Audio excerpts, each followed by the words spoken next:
और देखिए, चुनावी साल में जो कथाएं हो रही हैं मध्य प्रदेश में, खासतौर पर इस पर सियासत भी हो रही है। दिनेश गुर्जर ने कथावाचकों पर बड़ा हमला बोला है। कथा करने वाले आरएसएस और बीजेपी के एजेंट हैं। ये सब कथा के नाम पर लूटने निकले हैं। गुर्जर ने बड़ा बयान दिया है और बड़ा तंज कसा है। गुर्जर आगे कह रहे हैं कि जनता इनसे बचे, इनके बहकावे में ना आए। मध्य प्रदेश किसान कांग्रेस के अध्यक्ष हैं दिनेश गुर्जर, और ये कोई पहली दफा नहीं है कि उन्होंने इस तरह का कोई बड़ा विवादित मामला बयान देते हुए दिया हो। इसके पहले भी दिनेश गुर्जर अपने बयानों को लेकर सुर्खियों में रहे हैं, और एक बार फिर मध्य प्रदेश में हो रही इन कथाओं को लेकर, धार्मिक आयोजनों को लेकर मध्य प्रदेश किसान कांग्रेस के अध्यक्ष दिनेश गुर्जर ने बड़ा बयान दिया है, जिस पर सियासत एक बार फिर गरमा रही है। मैं प्रार्थना करना चाहता हूं, पूरे मध्य प्रदेश के अंदर, पूरे देश के अंदर भागवत कथाएं होती हैं। हम लोग भी कराते हैं, हमने भी कराई हैं, तो कभी हम उसका प्रचार प्रसार नहीं करते। और ये कोई बाबा मावा नहीं है, ये आरएसएस के चेले हैं और आरएसएस के षड्यंत्र के पूरे प्रदेश को लूटने ठगने के लिए निकले हुए हैं। लाखों करोड़ों रुपए कथाओं के माध्यम से कमा रहे हैं, और भारतीय जनता पार्टी का संरक्षण है। और अंत में मैं उसको संत महात्मा बिल्कुल नहीं मानता। जो आदमी राजनीतिक बात करे, संत महात्मा का या अच्छे विद्वान पंडितों का, तो ये मसला होता है कि सभी बराबर है उनके लिए, और मानव सेवा जल कल्याण करते हैं। पर ये भारतीय जनता पार्टी का कल्याण करने निकले हैं। मैं प्रार्थना करना चाहता हूं मध्य प्रदेश की जनता से कि इन लुटेरे बाबाओं से सावधान रहें। ये एक पूरा षड्यंत्र करके आपको धार्मिक भावनाओं भड़काकर आपको गुमराह करने का एक षड्यंत्र है।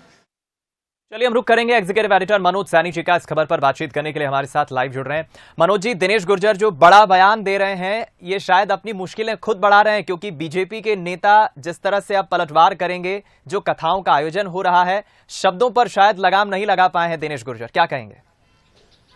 देखिए, कांग्रेस के सामने यही मुश्किल है। कई बार ये बयान भारी भी पड़ जाते हैं। ये बात सच है कि इस समय मध्य प्रदेश में कई जगह कथाएं चल रही है, चाहे इंदौर की बात करें, उज्जैन, भोपाल, विदिशा, जिसका आपने भी जिक्र किया उन कथाओं का, और चाहे प्रदीप मिश्रा जी हो जो कि शिव की कथा कहते हैं, या देवकी नंदन जी हो जो मद्भागवत पर कथा कहते हैं, या फिर धीरेन्द्र शास्त्री जी हो जो अपनी कथा कहते हैं।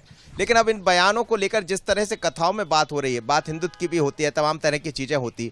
दिनेश गुर्जर का इस समय बड़ा बयान है। उन्होंने सीधे तौर पर हमला बोल दिया संत बाबाओं पर, जो कथावाचक है, जो कथाएं दे रहे हैं कि वो सब लुटेरे हैं और संघ के कहने पर षड्यंत्र के तहत ये काम कर रहे हैं। तो क्या ये माना जाए कथा पढ़ना क्या एक षड्यंत्र का हिस्सा है? लेकिन निश्चित रूप से अब दिनेश गुर्जर के बयान के अलग अलग मायने निकाले जाएंगे, और जैसे ही ये बयान अब सुनाई देगा तो भारतीय जनता पार्टी की तरफ से भी इस पर हमला होगा। और बीजेपी भी यही चाहती कि इस तरह के बयान सामने आ जाए तो उनकी राह और आसान हो जाएगी। लेकिन इतना मानकर चलिए कि कथा पर अब सियासत गरमा रही है, सियासी बयान सामने आ रहा है।